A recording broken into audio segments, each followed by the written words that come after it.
Bonjour à tous. Alors, comme Marcy est pas là, je commence. Désolé, je sais pas du tout. Alors, qu'est-ce qu'elle va discuter aujourd'hui? Alors, aujourd'hui, nous allons donc voir Machel. Ah oui, il y a un barbu chocho. Bah oui, c'est un barbu Marcy. Coucou. Bah oui, désolé. Elle arrive, hein, vous inquiétez pas. Donc, on va voir quoi? On va voir Machel comme un adieu dans l'ombre de Crémy, Solo Leveling et Helio. T'as bien une nouvelle coupe de cheveux? Bah oui. Mais pourtant ça pousse, hein. J'essaie de faire comme elle. Et donc, mort de rire, à la limite, la moustache. La moustache, la barbe, tout ce que vous voulez, hein. De toute façon, on va dire que le confinement a laissé pousser les cheveux. Ça fait une belle barbe, oui. En fait, on va dire que c'est un colis. Donc voilà. Vous allez bien? On va regarder plein de mangas, on va les lire. Ils ont l'air bien. Moi, j'ai lu Solo Leveling. Elle vous en dira plus tout à l'heure. Moi, j'ai bien aimé. Après, les autres, je sais pas. Elles se débrouillent. Tu lis quoi comme manga, toi? Alors, moi, je suis quand même très Solo Leveling là en ce moment. J'ai commencé les animes. Donc là, c'est la nouvelle saison des animes, sur Crunchy, Waka et ADN. Donc, on sait. J'ai envie d'avoir ta vie. Donc là, sur les animés, il y a quoi? Il y a 86 qui était cool. Ah, bah oui, non, Solo Leveling, il est cool. Il y a quoi? Qu'est-ce que j'ai regardé moi sinon en anime? Donc 86, il est très très cool. Vivi, actuellement, c'est le gros truc à la mode. Kabaddi, si, très très fort. J'ai bien aimé. Mais moi, je suis très anime de sport, hein, donc moi, j'ai vu du Kabaddi avec un truc farfelu où en gros, on joue à chat avec des bourrins, on tape en Kabaddi. C'était pour moi. Ah bah voilà. Bon, elle revient, je m'enfuis. On va dire que j'ai rien fait et voilà. À toutes. Ciao.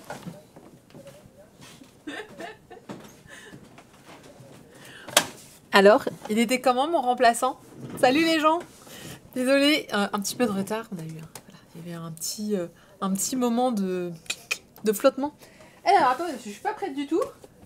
Oh, je suis pas prête, si, je suis à peu près prête. Eh, pourquoi ah, il a affiché Machel. On va laisser Machel afficher. Vous allez bien? A-t-on déjà vu Chocho et Marcy dans la même pièce? Ben maintenant, oui. À peu près. Rendez-vous Chocho, mais il reviendra. En fait, j'ai hésité à lui proposer de faire la chronique de Solo Leveling parce que je sais qu'il était très très fan. Et puis que finalement, j'ai pas osé lui dire. Je sais qu'il a un peu de mal aussi avec. Il a un petit peu de mal avec, avec les chroniques. D'ailleurs, c'était pour ça qu'on en avait fait l'objet d'une sorte de gage la dernière fois. Parce que Chocho, c'est pas son truc, on va dire. Il y a des trucs qu'il peut faire et il y a des trucs qui sont pas faits. Alors, j'ai même pas dit qu'on était lancé, donc je vais juste dire sur Twitter qu'on est lancé. On est parti avec un petit peu de retard, ce que dont je m'excuse, mais bon, voilà. J'aimais bien que ma fille qui pleure. Bon, et écoutez, on va parler donc du coup effectivement de Machel. Alors j'avais prévu de vous le filer en giveaway, mais je n'ai pas eu le temps de organiser ça. Donc dès que Chocho revient, je vais essayer de lui glisser un petit organise-moi vite un truc. Donc Machel est en giveaway. Si je n'arrive pas à le faire ce soir, je le mettrai en concours Twitter. Je le mettrai sur Twitter et je dirai voilà, vous pouvez gagner le premier tome de Machel. Premier tome sur deux, puisque Kazé a sorti 2 tomes de ce manga d'un seul coup. Oui, du coup, on est 21h10. Allez, on va dire que l'intro est passée et on va commencer les chroniques. Donc, Machel vient de sortir. Il est sorti le 7 avril chez Kazé. Il fait une série qui est 5 tomes série en cours de Hajime Komoto. Je viens de vous remarquer qu'il m'a passé l'accent, alors que d'habitude il passe pas les accents. Et c'était... Salut Dogo! C'est un peu la... Il y a eu pas mal de services presse qui sont passés. Alors moi je l'ai pas eu en service presse parce que je travaille pas avec Kazé. Je travaille pas, je n'ai pas de partenariat avec Kazé. Bonjour Shiba Édition! Donc je n'ai pas pu profiter de ce service presse qui était assez drôle. C'était une boîte où il fallait casser dedans et tout. Enfin j'en ai vu dans le Crédit Mochi, on l'a présenté, donc c'était un peu drôle quand même, je dois reconnaître. Je me rends compte que je n'ai même pas mon téléphone, j'ai rien du tout, j'ai pas le son, si il est là. Eh ben, c'était un manga qui était présenté comme étant un peu dans un monde Harry Potter-esque. Alors, effectivement, les références à Harry Potter sont extrêmement nombreuses, mais vous allez voir, c'est un peu ce qui fait le côté drôle de cette série. Alors, hop, voilà, ça y est, je suis tout compris. De quoi ça parle, Machel? À chaque fois, j'ai l'impression de dire ma gueule, c'est très très bizarre. Oui, quoi ma gueule? Qu'est-ce qu'elle a ma gueule? À peu de choses près. J'ai lu l'extrait donné avec My Hero Academia. Non, peut-être si, My Hero Academia, j'ai beaucoup aimé. Bah non, c'est pas possible. Mais Hero Academia, c'est pas chez Kazé. Donc du coup. Ou alors c'est un autre truc, MHA, mais pour moi, c'est. Tu me diras, Doko, là, tu me perds, mais normalement, non, ça peut pas être pareil. Enfin, ça peut pas être dans le même truc. Donc, de quoi ça. Ah, Doko qui me fait E. Salut Sandra. C'est Harry Potter, c'est sûr. Ah oui, oui, mais c'est complètement. Merci Doko, il est fatigué, il n'y a pas de souci. Je me disais aussi, oui, ah mais non, non, c'était, voilà, avec Promise Neverland. Oui, Abyros, c'est bien plus, je l'ai pas encore lu d'ailleurs, le 19. De quoi ça parle, Machel? On est dans un monde, en fait, où la magie est omniprésente, et les êtres sans magie sont, a priori, bah, on les tue, quoi. Si on comprend bien, c'est qu'en fait, oui, il n'y a pas de gens sans magie, ça ne se fait pas. Et donc, on découvre Machel, qui est un jeune adolescent sans magie, qui a été élevé par son grand-père au fin fond des bois, qui lui a toujours interdit de quitter la maison et de ne pas aller, surtout de ne pas aller en ville, et qui, pour un peu voilà, lui donner on va dire de la self-défense, va lui donner un entraînement de type fait des pompes, cours, voilà, etc. Et Machel, en fait, va se révéler être ultra fort, ultra puissant, tellement que, finalement, il peut faire des choses sans magie. Là où les gens utilisent la magie, bah, lui, il le fait sans. Et c'est un peu le côté drôle. Je sais pas si vous avez vu sur Twitter, enfin, sur Twitter ou TikTok, il y en a un qui est pas mal, où, vous savez, c'est ces TikTok qui vous présentent des trucs, oh, regardez, incroyable, vous prenez le couvercle d'une casserole, vous dévissez le bouchon et vous pouvez retourner et ranger la casserole plus facilement. Et puis en fait, t'as un mec qui a fait des TikTok là-dessus qui fait prends la casserole, retourne le couvercle, le pose, ça fonctionne. Bah, c'est exactement ça. Machel, c'est un peu pareil. C'est regardez, pour ouvrir, vous utilisez telle formule magique pour ouvrir les serrures. Les serrures, lui, il défonce la porte, il casse le cadenas, enfin, et là, bah voilà, simple, sans magie. Donc c'est vrai que on va avoir ce petit côté humour un peu marrant, décalé, où Machel, qui en plus est vraiment un poker face complet, est là en mode ouais, bah regarde, je peux pas voler, c'est pas grave. Il lance son balai tellement fort que le balai, t'as l'impression qu'il va voler super loin, ensuite il saute dessus, il fait bah voilà, je vole. C'est que des trucs un peu foutage de gueule sur la magie en fait, hein. Comme quoi la magie c'est pas un truc cool, et lui il est vachement plus cool. Il y a quand même une très très grosse inspiration, c'est comme si One Punch Man se retrouvait dans Harry Potter. Parce que on a vraiment cet esprit. Alors on est complètement Harry Potter, hein. Il va se retrouver dans une école de magie, donc il n'a pas une once de magie, mais il y a toute une histoire qui fait qu'il se retrouve dans une école de magie avec un faux Dumbledore, avec les mêmes profs. Il y a aussi un Quidditch, exactement pareil. Donc on est vraiment, vraiment dans le côté Harry Potter à fond. Sauf qu'on est dans un monde donc où les gens sans magie ne perdent pas, puisqu'ils veulent garder la pureté de la magie, etc. Et donc lui, en plus, il doit devenir le meilleur des élèves, puisqu'il doit récupérer une petite médaille d'or. Et il y a vraiment, vraiment, voilà, hein, le côté One Punch Man, c'est le côté blasé. Le côté blasé et côté aussi complètement ingénu du héros qui ne comprend pas, qui est pas très très fut-fut, qui comprend pas, que tout lui passe à côté en fait finalement. Et c'est ce côté ingénu qui va faire en sorte que vous avez les plus grosses barres de rire en fait finalement, parce qu'il est complètement à la ramasse. Et c'est vrai que ça fait le côté un petit peu drôle. Ça te manque One Punch Man, Sandra? Ah, c'est vrai, c'est vrai. Abyros aussi, qui était assez fan, qui disait moi qui suis fan d'Harry Potter, je pensais que ça allait me saouler, mais au final, c'est vraiment drôle, toutes les références. Ouais, c'est vrai que les références sont plutôt... c'est plutôt bien mis. Je trouve qu'il y a pas mal... C'est assez léger. En fait, qu'est-ce qu'il a d'Harry Potter? Bah, c'est juste le monde. C'est-à-dire, et encore même pas le monde, c'est l'école. Il y a juste l'école. L'école, les profs, les concepts, baguette magique, Quidditch, éventuellement, mais ça s'arrête là, en fait.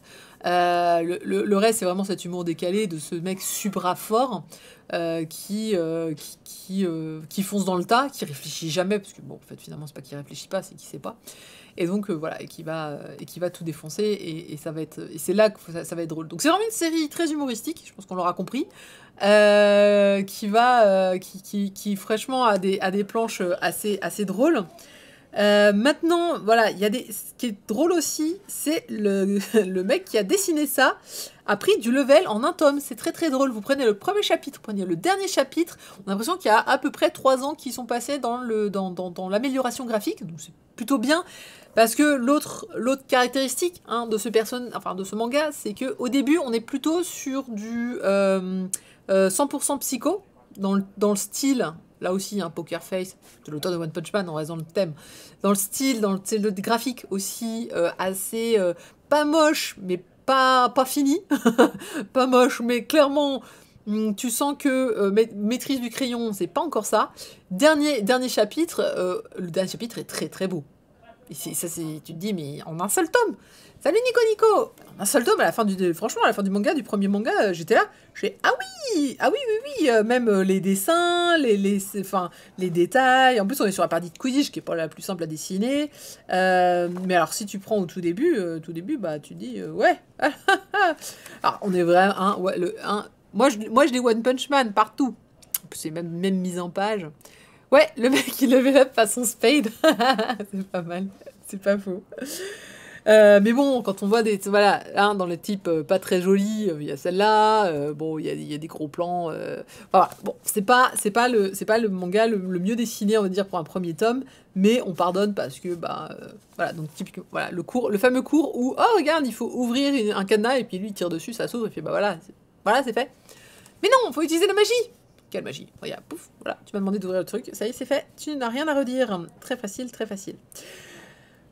Au final, je trouve que quand même, bon, moi, ça n'a pas été ma plus grande tasse de thé, mais c'est parce que je suis assez imperméable à l'humour en général. Non, je suis une fille drôle quand même.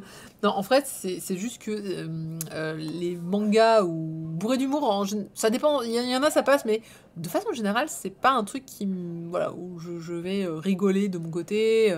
J'aime bien les gags, les vraiment gags manga, mais l'humour japonais, j'ai toujours un petit peu de mal, surtout l'humour décalé. Mais ouais, je sais bien, Nico, mais les gens ont tendance à oublier que ma cam, c'est la romance et le gore. Alors tu vois, on est quand même loin de l'humour. Mais c'est juste que, je sais pas, et surtout l'illogisme. Ah, les trucs illogiques, je peux pas. C'est... Ouais, j'ai lu que le 1, du coup. Non, mais en vrai, j'étais là, j'ai dit, je sens que ça... Genre, je voulais pas trop kiffer ma race sur ce manga, et effectivement, le tome 1... Mais je trouvais ça sympa, mais pas au point de vouloir la suite, pas au point de vouloir faire la série. Et encore une fois, je vous rappelle que je suis vraiment sur ce côté-là, obligée, toutes les semaines, de peser le pour et le contre. Je dépense des fortunes en manga.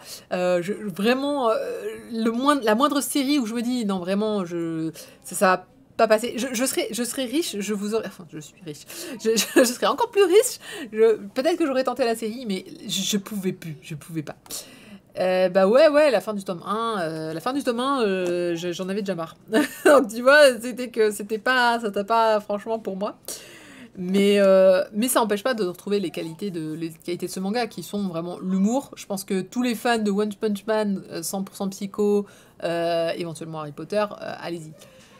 Oui, bah alors c'est souvent quand les gens quand les éditeurs lancent 2 tomes en général, c'est qu'ils se disent ouais, 2 tomes, faut lire les 2 tomes. Mais en fait, je n'ai vu qu'un tome, je n'ai pas trouvé le deuxième, donc du coup, je n'ai acheté que le premier. C'est pas de ma faute, c'est que ah ouais, j'ai encore galéré cette semaine pour les éditeurs, alors qu'en plus, j'étais censée recevoir un service de presse, le seul que je voulais, et ben je l'ai pas eu. Donc du coup, j'ai dû courir hier pour aller trouver des trucs.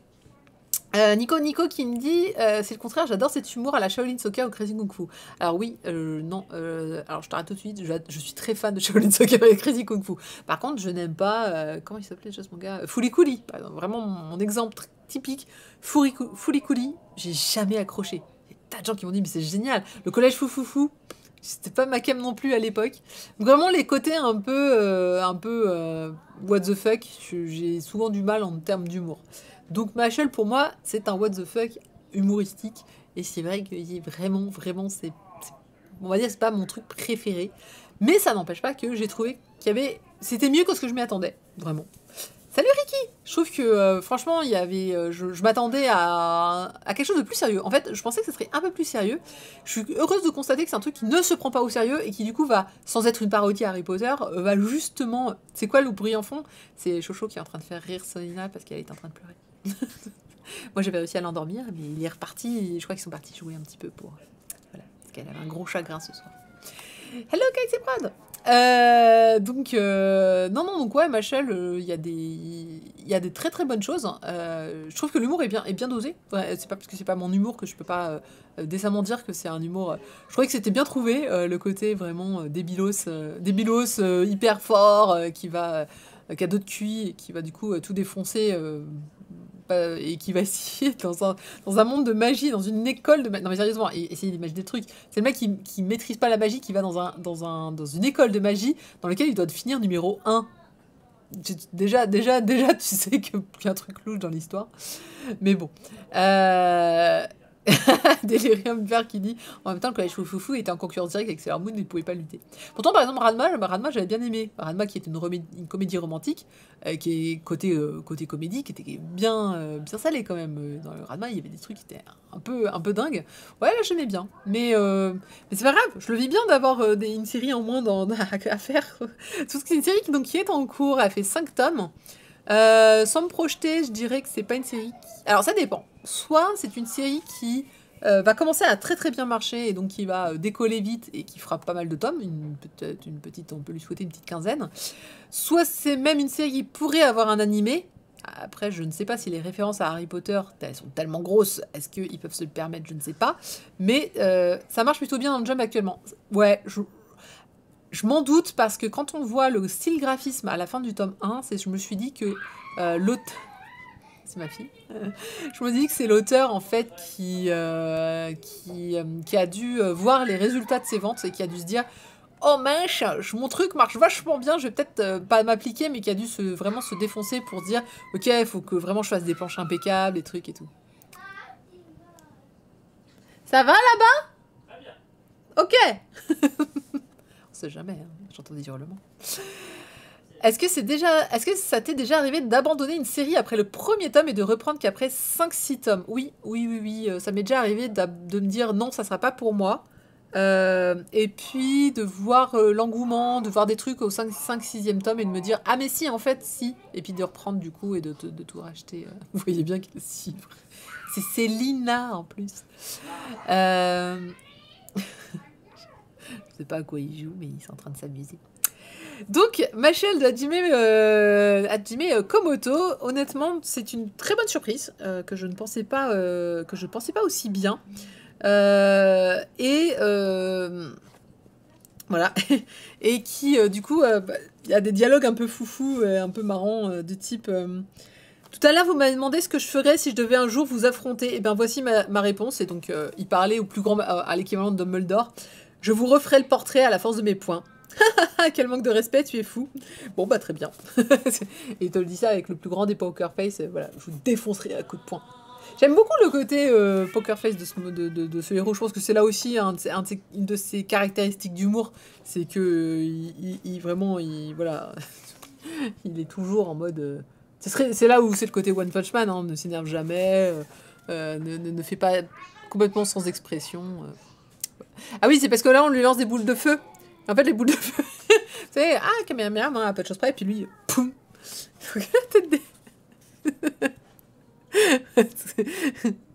Voilà, c'est drôle, pas à dire. Donc, si vous aimez l'humour, lancez-vous dans Machel, je pense que ça pourrait. Alors, moi, je le prononce Machel, mais j'en ai aucune idée de comment ça se prononce ce truc. Machelé, mais je pense pas. Je pense vraiment que c'est Machel, comme Shuffle. En fait, naturellement, je l'ai prononcé Machel, mais en vrai, je ne sais pas du tout. J'aurais dû regarder j'aurais dû regarder les kanji ou les katakana qui étaient utilisés. Bon, c'est pas grave. Oui, elle était triste aujourd'hui, Sandra, ton petit bébé d'amour.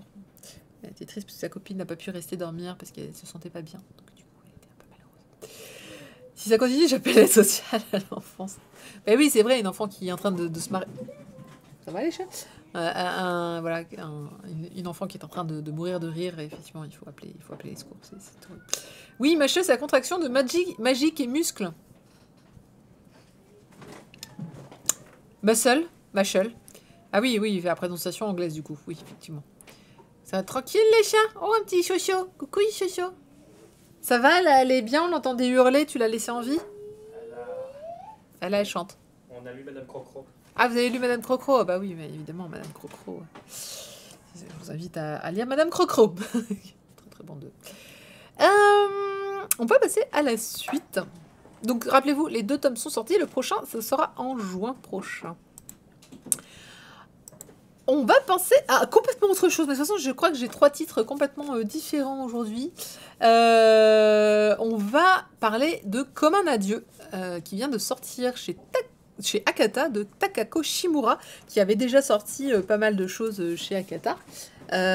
Notamment qui avait sorti, je voulais pas me tromper sur les noms, mais c'est pas marqué ici, ça doit marquer par là. Tout va bien, ma chérie? Pourquoi ils me les ont pas marqués dans la... Bougez pas. Je voulais pas me tromper, mais si je dois les dire de tête, eh ben on va les dire de tête. Hein. C'était les fleurs incruses en 5, 4, 3. Non, elle est gentille, elle s'incruse pas. Bah zut alors. Attendez, bougez pas. Alors, c'était un manga où, pareil, alors j'ai pas du tout lu... Ah si, j'avais lu le résumé. Les gens écrivaient quelques craintes sur ce manga parce que, et bah, vous allez voir dans le résumé, il y a des trucs qui sont un peu particuliers et qui faisaient peur à tout le monde. C'est l'autrice donc de Fleurs Bleues, de Si nous étions adultes et de Holo Musuko. Je crois pas qu'on l'a eu en France, Holo Musuko. Non, on l'a pas eu en France. Mais par contre, on a bien eu Fleurs Bleues, effectivement, qui était également 8 tomes. 8 tomes quand même, qui était sorti chez Asuka. Ah ouais, ça date! Ah mais oui, 2004. Putain, je les ai en plus, ceux-là. Et Si nous étions adultes, voilà, qui était chez Akata, et qui n'est pas sorti, si je me trompe pas, voilà, qui n'est pas encore sorti. Donc, c'est... Mais par contre, c'est marrant, je me souviens vachement bien de Fleurs Bleues, qui était super, super cute. Donc, de quoi que ça parle? Comme un adieu. À nos fleurs éternelles. C'est vachement bien. Alors, vous allez voir que le scénario est un peu chelou, comme dirait quelqu'un que je connais bien. Sayonara Otokonoko, c'est l'histoire d'abord de 2 hommes qui s'aiment. Et voilà. Alors, je suis un peu malheureuse parce que je trouve qu'ils ont un graphisme très proche. Du coup, j'ai eu du mal à les reconnaître dans les planches. Heureusement, il y en a un qui a des yeux des yeux de chat, très, très particuliers. C'est donc l'histoire de nos 2 héros qui s'appelle Yuki. Il est chauffeur de bus et ce n'est pas lui qui est en couverture si j'en crois les yeux que je vois. Et Yuki doit avoir une 30aine d'années. Et Kanade, c'est celui qui doit être en couverture, qui du coup a une 20aine d'années et qui rêve d'écrire des pièces de théâtre. Si je ne me trompe pas, il en écrit déjà. Alors, c'est l'histoire de 2 hommes qui s'aiment, Akata. Ah ouais, bah non, Saima, attends, ça va tellement, tellement plus loin que ça. Et un jour, Kanade se réveille et il est un petit garçon de peut-être 7 ans, 7-8 ans. Mais ce qui est drôle, c'est que... Enfin, ce qui est drôle, quand vous le lisez, c'est vraiment un mec de 25 ans dans le corps d'un gamin de 7 ans. Il est là, il parle vraiment en mode hyper adulte, en fait. Enfin, c'est vraiment très particulier. Bravo à la traduction, Jordan Sines, peut-être. C'est très impressionnant parce que tu ne vois pas du tout l'enfant. On le voit pas du tout. Non seulement il parle comme un adulte, mais vraiment adulte, hein, mais en plus, il parle vulgairement comme un adulte, c'est-à-dire qu'il va parler de cul, il va tout de suite avoir des suggestions déplacées sur la situation, là où, évidemment, son petit ami est complètement paniqué, en mode, mais qu'est-ce qui se passe, qu'est-ce qu'on va faire, etc. Et pour couronner le tout, le frère de Yuki, donc celui qui est resté adulte, se pointe, frère à qui il n'a jamais dit qu'il était homosexuel et qui n'a jamais dit qu'il vivait avec un autre homme. Donc il se pointe en mode « Ah, ça y est, c'est qui ce petit garçon ?» Alors, c'est le frère de la cousine, du machin, de truc, de bidule que je suis en train de garder. Tout va bien se passer. Ouais, il est paniqué avec un zizi de 7 ans. Bah, c'est à peu près ça, c'est-à-dire qu'il le dit tout de suite. Tout de suite, il a cette réflexion de se dire Ah, mais c'est nul, je peux avoir d'érection, je peux pas faire ce que je veux, je peux plus baiser, c'est quoi cette histoire? Mais il a pas l'air plus choqué que ça par la situation, hein. Vraiment, il est en mode oh, c'est nul d'avoir 7 ans. Puis en plus, il doit faire semblant du coup d'être un vrai petit garçon devant le frangin. En mode bon, bah je vais aller à l'école. Du coup, il achète un cartable en mode bah oui, parce que. Donc il squatte la journée dehors en mode qu'est-ce que je vais faire? Il va falloir que je me fasse choper parce que je suis censée être à l'école vu mon âge, etc., etc. Donc la situation, elle est bizarre à deux sens. Bon, déjà, qu'est-ce qui se passe? Allô, tu es un petit garçon. Très étrange. Deuxième chose, c'est que personne n'a l'air si enfin, je sais pas, est-ce que est-ce que je réagirais comme ça, personnellement? Je me réveille, mon mec a 7 ans, qu'est-ce qu'on fait? Je veux dire, dans toute la logique du monde, c'est tellement extraordinaire qu'on fait rien. En fait, c'est tellement sidérant, je pense que tu fais rien. T'es là, tu fais, bon, on va attendre que ça passe, hein, je veux dire, je sais pas, prends un cachet, va dormir, repose-toi. Jamais j'appellerai les flics, enfin le SAMU, que vous voulez, j'appelle personne, moi. Je sais pas pour vous, hein, mais moi, je pense qu'un truc aussi extraordinaire, c'est à peu près la même chose que si mon chat se mettait à parler. Je ne vais pas appeler le vétérinaire, excusez-moi, mon chat parle, je dois m'inquiéter, ou vous pensez que ça se passe comment? Tu sens bien que c'est une histoire. Enfin voilà, c'est ça que j'ai bien aimé, moi, dans ce manga, c'est que la réaction des deux adultes, puisqu'ils sont quand même deux adultes, est totalement rationalisée dans le sens où, oui, moi j'aurais effectivement réagi pareil, en mode très inquiète que tu ne redeviennes jamais comme avant, mais je vais certainement pas appeler quoi qu'est-ce en fait, je vais pas prévenir personne, je vais pas me dire oui, alors biologiquement, comment ça s'est passé que tu rétrécisses en une nuit. Et donc voilà. Et donc ce manga, en fait, il a plein de thèmes et de thématiques, hein. Il a des thématiques sur éventuellement l'homosexualité, la relation que ont les deux personnages qui est pas si simple que ça, les rêves qu'on peut avoir de métier, de carrière, le passif. Le passif dans le sens où le héros qui est caractérisé, voilà. Quand je dis passif, c'est le passé, hein, en fait. Qu'est-ce qu'il a bien pu, c'est quoi son histoire? Il y a peut-être une explication à ce qui lui arrive. En tout cas, pour l'instant, je dois reconnaître qu'on ne sait pas trop. Et puis alors, vraiment, c'est un manga qui va être, je pense, qui va traiter, c'est en 3 tomes, c'est terminé, c'était très très court, va traiter notamment donc de ce fameux qu'est-ce qu'un couple finalement. Alors, je vous vois venir là tous. Voilà, hein, Saima, Shota, tout ça. Non, il y a rien, on peut pas dire que c'est du shota, on peut même pas dire que on peut même pas dire qu'il y a de la pédophilie ou quoi que ce soit. D'ailleurs, elle se dit tout de suite, marrant, parce que tout de suite, le petit garçon, il dit ah, tu veux pas qu'on... Enfin, voilà, t'es pas un pédophile, je le sais bien, hein, tout va bien. Et d'ailleurs, c'est lui hein, qui va chercher un moment en mode écoute, c'est pas parce que je suis un petit garçon que j'en ai pas envie. Donc t'es gentil, tu te laisses faire. Et là, t'es là, tu fais... Je n'ai rien vu, j'en ai rien lu. Ça reste, on voit rien.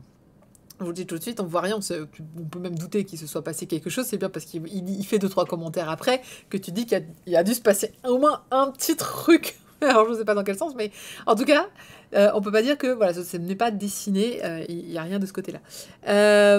Donc non, c'est pas ça le thème, et c'est pas ça le. Bah, Andro, non. Bah non. Oh, déjà, je pense pas que c'est techniquement. Moi, je l'ai pas lu. En tout cas, moi, je l'ai pas lu comme ça. Moi, j'ai plutôt lu que oui, c'est le gamin. Le gamin a bien voulu faire des choses, mais dans la mesure du possible, comme qui dirait. Hein. Ah, mais on est d'accord. L'adulte se laisse faire, mais c'est 2 adultes en vrai. Donc c'est là que c'est super complexe.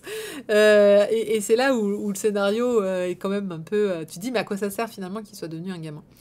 Et puis surtout, autant en français, donc le titre c'est Comme un adieu, qui déjà laisse supposer qu'il va y avoir des au revoir au minimum, hein, puisqu'il y a un adieu quand même, mais adieu à quoi? Le titre japonais est, je pense, un peu plus intéressant, entre guillemets, parce qu'il dit Sayonara Otokonoko. Donc c'est adieu. Otokonoko, c'est enfant, en fait. Donc, adieu enfant. Je ne sais pas. Donc, c'est très bizarre. Je continue de me dire de quoi ça parle vraiment ce titre. Je suis vraiment pas très... Cet enfant est très mature pour son âge. Mais ce n'est pas un enfant. On est tous d'accord, hein, par contre, que effectivement, si c'était un vrai enfant, ça passerait. Mais non, ce n'est pas un enfant. C'est vraiment, il a tout... D'ailleurs, l'autre, il est là en mode... halte là, tu vas tout de suite t'en aller dans ton coin, tu vas rester là où tu es et tu ne m'approches pas. Mais non, ce sont 2 adultes. Et puis, voilà, je ne peux pas spoiler plus, mais ce sont clairement 2 adultes. c'est pas vraiment le sujet. C'est glissant comme sujet. Tout de suite, le monsieur qui dit. Et donc, non, parce qu'en fait, le côté enfant, on va pas en discuter beaucoup, en fait. En tout cas, dans ce premier tome, je trouve que, même s'il reste, il reste enfant pendant un sacré bout de temps, il y a pas ce côté... en fait, le fait qu'il soit un enfant n'est pas le sujet. C'est pas ça, c'est pas le thème de ce titre-là, ce n'est pas du tout coucou, je suis un enfant, tu es un adulte, faisons des choses ensemble. Pas du tout ça. Non, on est vraiment sur... il profite de son statut d'enfant, en fait, pour se remémorer le passé. Il profite de son statut d'enfant pour aller voir des gens qu'il ne serait pas allé voir s'il avait été adulte. Des anciennes connaissances, on peut passer à la famille aussi, puisqu'il y a ce frère qui arrive. Donc, en fait, c'est un prétexte pour faire avancer des choses qui étaient bloquées plutôt en thème mental. Et d'ailleurs, c'est marrant parce que derrière, ils ont écrit... c'est là où... C'est là où... bref, c'est là où je pense savoir quel sera comment ça va être traité par la suite. Mais les 3 mots qui ont été décrits par Akata pour ce manga sont spleen, psychologie, théâtre. Voilà, j'en dis pas beaucoup plus, car je répète que le petit garçon en question fait du théâtre, et là une phrase qui va revenir régulièrement, qui était qu'il peut devenir n'importe qui, à peu de choses près. Enfin, c'était une question du théâtre, c'était tant que c'est sur le papier, il y avait une histoire comme ça sur le fait qu'il pouvait jouer absolument tout ce qu'il voulait. Alors par contre, ce qui était drôle, donc on va revenir sur le passé, comme je disais, il y a beaucoup de flashbacks qui sont proposés. Je voudrais juste partager quelque chose que je n'ai pas compris. Je sais pas s'il y a des gens... C'est trop facile. Il y a des gens qui l'ont lu. Je n'ai rien compris à deux scènes. Je n'ai rien compris à partir du dernier... Alors déjà, la scène de fin, je l'ai pas compris. J'étais là en mode...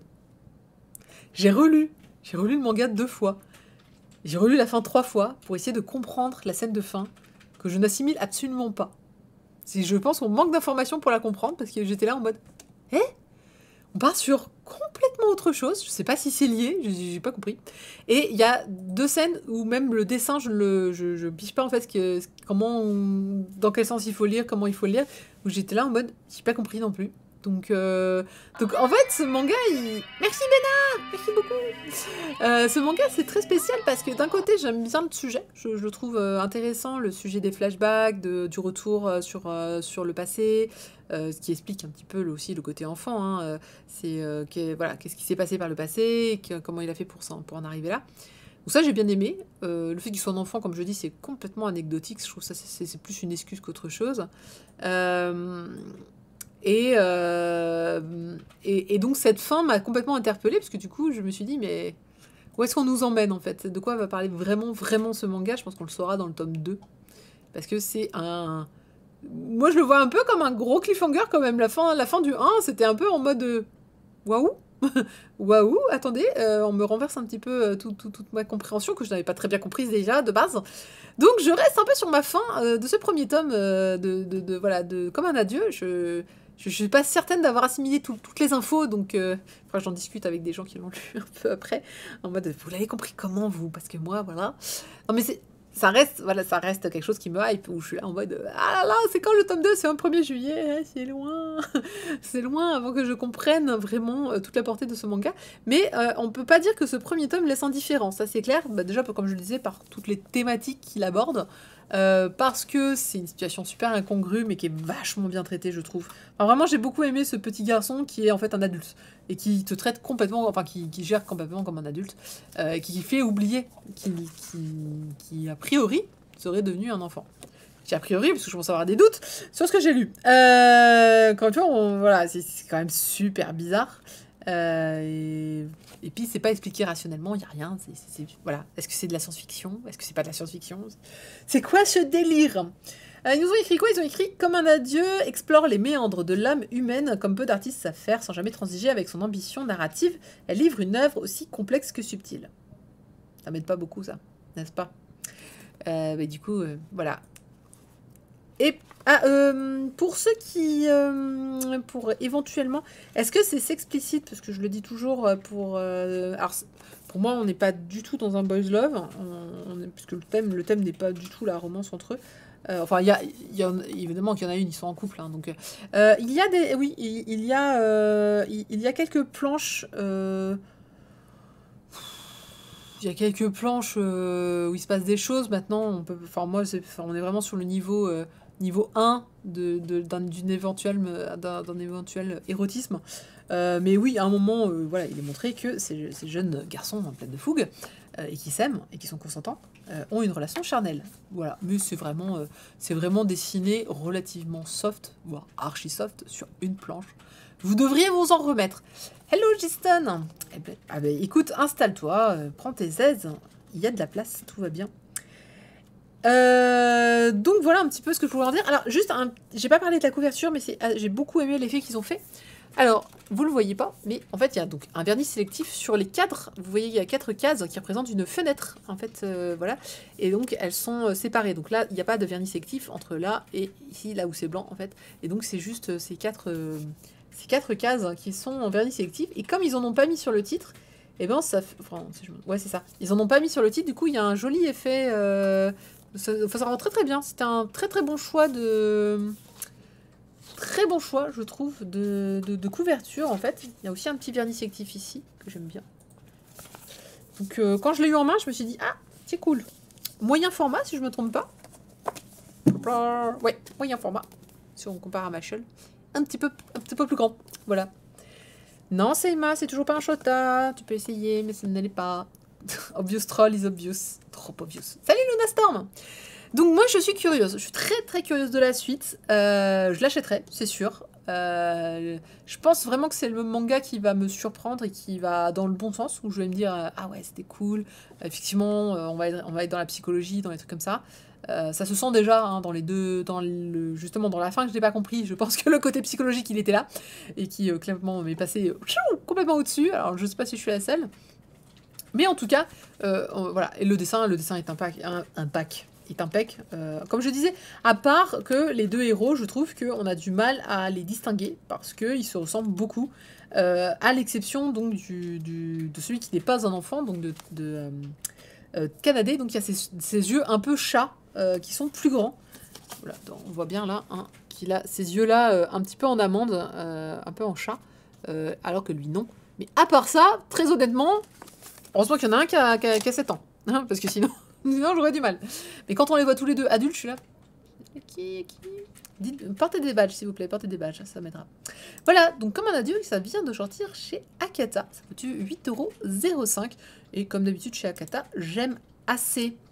On va parler maintenant d'un manga qui m'a beaucoup surpris. C'est Dans l'ombre de Krimi, qui vient de sortir chez Kurokawa.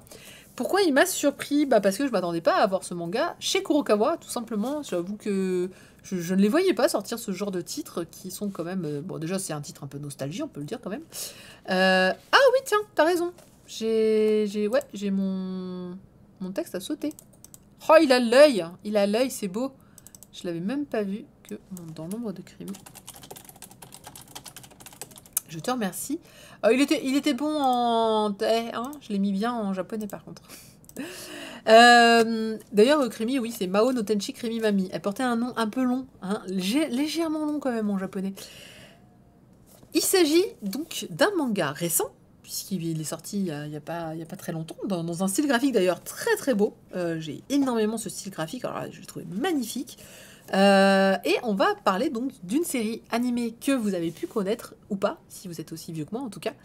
Il s'agit donc de Krimi, c'était Merveilleuse Krimi dans sa version française, et effectivement L'Ange de la Magie, Krimi Mami pour la version originale. Donc il s'agit d'un dessin animé du studio Pierrot, dans lequel donc une jeune fille qui s'appelle Yu, qui doit avoir une dizaine d'années, si je ne me trompe pas, un jour voit un vaisseau extraterrestre descendre sur Terre, rentre dans ce vaisseau, fait un peu la pagaille, un peu bizarre, tombe sur 2 petits chatons, et le vaisseau repart et lui confère en fait les pouvoirs pour 1 an. Et les pouvoirs lui permettent en fait de grandir et de devenir donc Krimi. On passe de Yu à Krimi, Krimi qui est le nom de la crêperie de ses parents. Krimi, la chanteuse vedette, puisqu'elle se fait repérer très rapidement et elle commence à chanter... au début juste la la la sans parole, et elle va chanter donc pour la Parthénon, qui était une boîte de prod. Et nous, l'animé qu'on connaît, c'est à peu près ça. C'est l'histoire qui est concentrée sur Yu, qui doit jongler entre ses exigences de petite fille, de rentrer à 20h le soir, d'aller à l'école, etc. Et d'ailleurs, on se demande comment elle fait du coup. Et son double qui est Creamy, que personne ne doit connaître son secret, ni la magie. Enfin, vous savez, les trucs des Magical Girls, hein, c'est toujours les mêmes. Même chez Ladybug, on n'a pas le droit de dévoiler son identité secrète. Et donc, il va devenir la plus grande star de la Parthénon. Et puis, dans les personnages, il y avait Chantal, en français.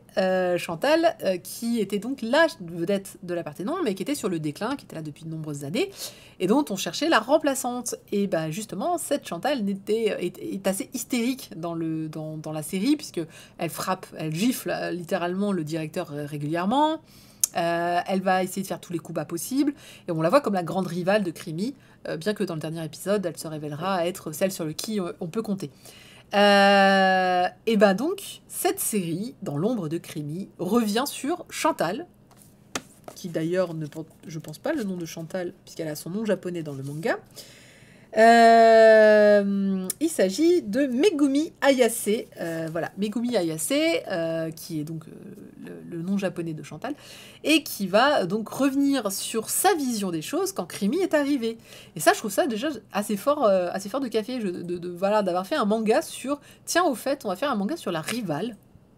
Ça me rappelle l'évolution de Sae dans Peach Girl, exactement Delirium Bear. Je suis tout à fait d'accord qu'au début, Chantal est assez énervante, bien qu'attachante, puisque finalement, on va comprendre que elle tenait à Midoriya à son poste. Elle dit qu'elle est la plus grande star de la Parthénon, et elle a aucune envie de laisser sa place à Creamy. Et puis, c'est vraiment, voilà, sur la fin, elle aura ses côtés quand même.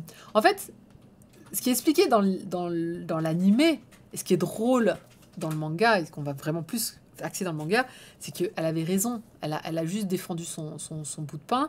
Elle était professionnelle jusqu'au bout, et ça c'est vrai, on ne pourra jamais lui retirer ça, même dans l'animé, qu'elle aura tout fait pour rester professionnelle, pour faire son job, d'être la meilleure chanteuse, donc avant que Creamy arrive, effectivement. Mais maintenant, va rivaliser contre une meuf qui fait de la magie, qui fait des concerts sur des poneys, qui fait apparaître des bulles, ouais, sérieusement.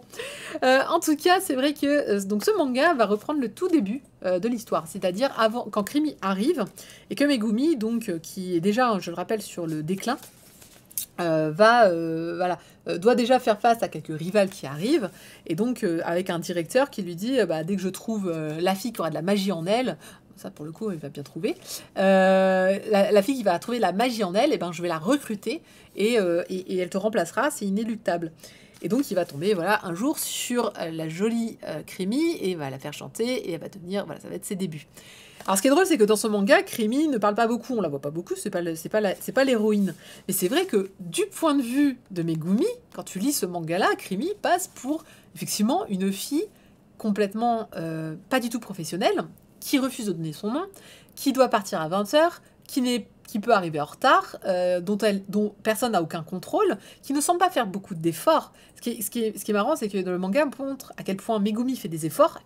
Tous les matins, elle va courir, elle fait très attention à ce qu'elle mange, elle prend des cours de chant, elle tire l'arigot, et donc elle voit en Creamy juste une jeune opportuniste qui n'a pour elle que ce petit côté de magie, de sentiment, mais qui n'a pas, en termes purs, on va dire réalistes, si on oublie que c'est une Magical Girl, l'autre là, de se dire, franchement, excusez-moi, mais elle mérite pas la place qu'on est en train de lui donner. Elle ne mérite pas parce qu'elle ne fait aucun effort, et malgré tout ça fonctionne parce que grosso modo parce qu'elle est jolie et que elle a ses yeux pétillants. Ça elle le reconnaît, elle dit elle a cette magie en elle, de la jeunesse, de tout ce que vous voulez, parce que Megumi est présentée aussi comme qui a été plus âgée et qui a été sur le déclin aussi à cause de ça. Faut voir les planches qu'on montre de Creamy. Encore une fois, c'est très très bien dessiné. La Creamy apparaît comme merveilleuse, effectivement. Et donc, du coup, notre jeune Megumi va mettre les bouchées doubles. Et ce qui est drôle, c'est qu'on va découvrir... Alors, on voit un peu Yu, quand même, la petite fille, donc, qui est effectivement le Creamy, en vrai. Non, Megumi, je crois qu'elle a 24 ou 25 ans déjà, ce qui est très passé pour une idol.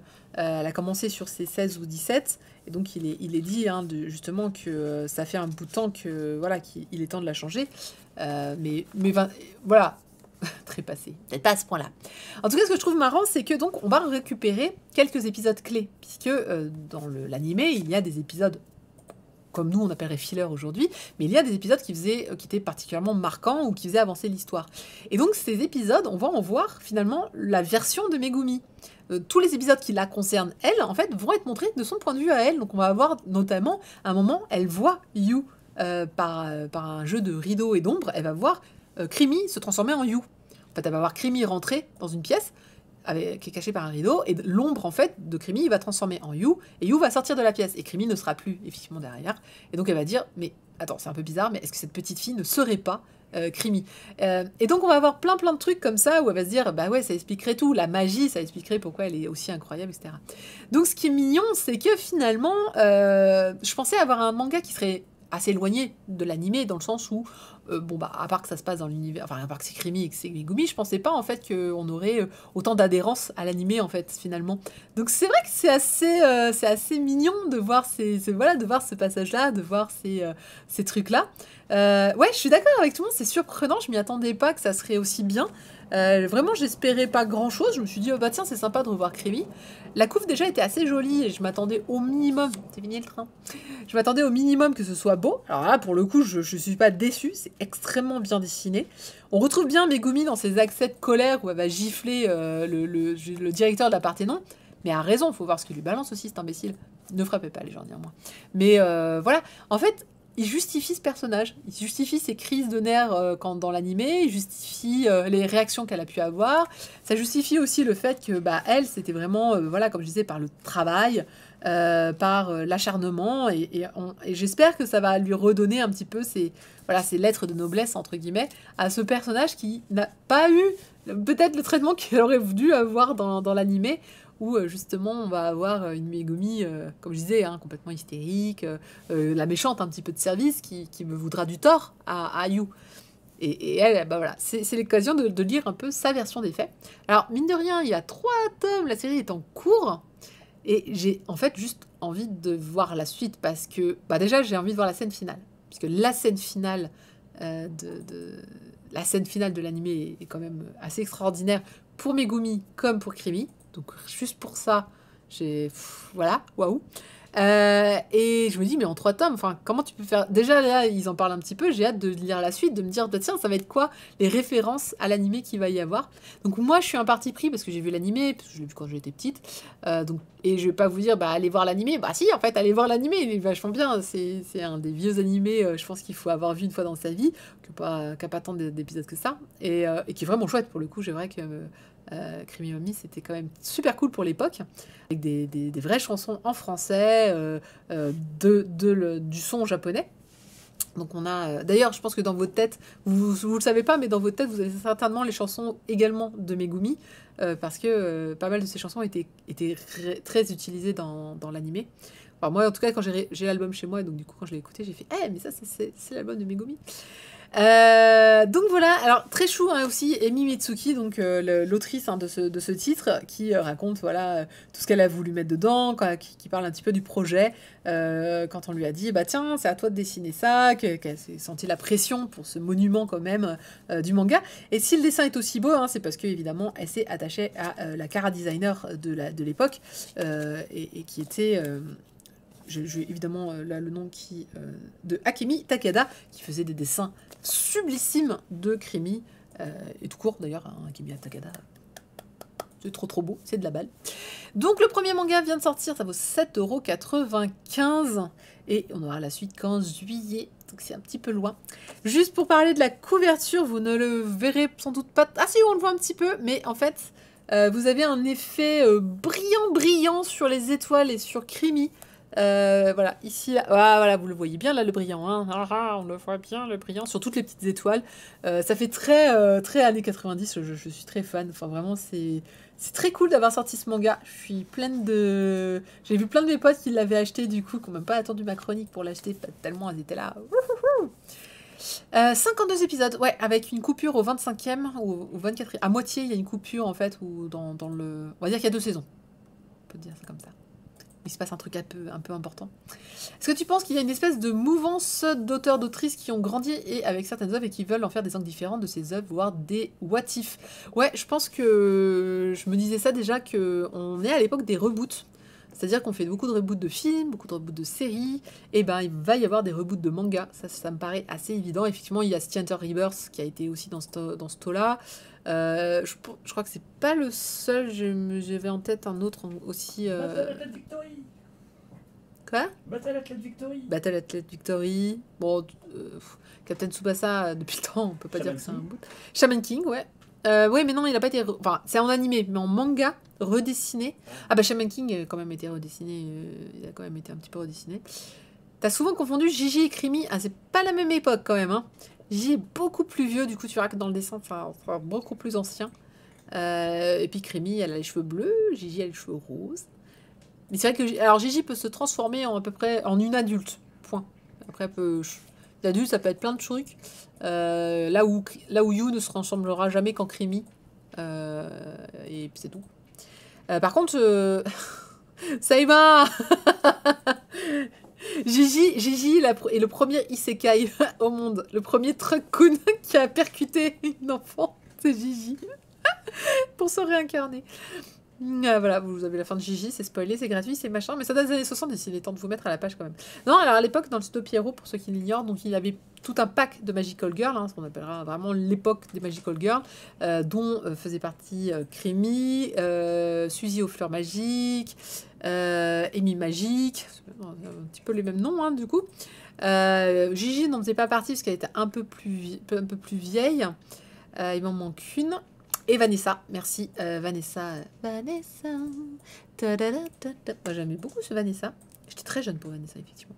Donc voilà, donc c'était. D'ailleurs, il y a une OAV qui est sortie, reprenant toutes ces Magical Girls et tous leurs pouvoirs. Mais oui. Puis après, il y aura la seconde vague de Magical Girls, amenée notamment par Sailor Moon. Voilà. Donc, non, Gigi, c'était pas Pierrot.